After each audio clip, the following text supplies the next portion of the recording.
मुख्यमंत्री मोहन माझी जन्मदिन में बीजेपी पक्षर सेवा दिवस पालित संगृहित है 732 यूनिट रक्त।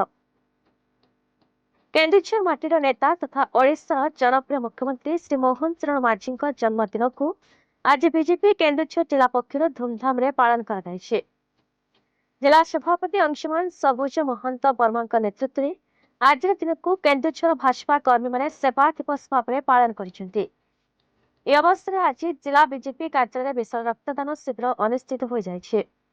मुख्यमंत्री श्री मोहन माझी आभासी माध्यम जोड़ी हुई उद्योक्ता मानक धन्यवाद जनाइछन्ति। आज रक्तदान शिविर में आसीथिबा रक्तदाता मानक भिड़ देखा मिलता। सांसद अनंत नायक, विधायक फकीर नायक, विधायक अखिल चंद्र नायक इत्यादि नेतृवृंद जोग देथिले। विपुल जनसमर्थन भितर जिला रक्त भंडार कर्मचारी माने समुदाय 732 यूनिट रक्त संग्रह करथिले।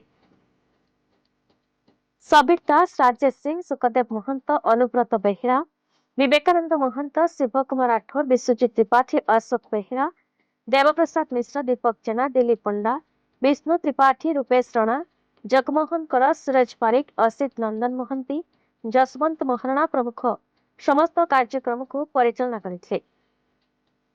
वरिष्ठ कार्यकर्ता एवं युव मोर्चा, महिला मोर्चार सदस्य माने विभिन्न काम लगी कार्यक्रम को सफल करथिले।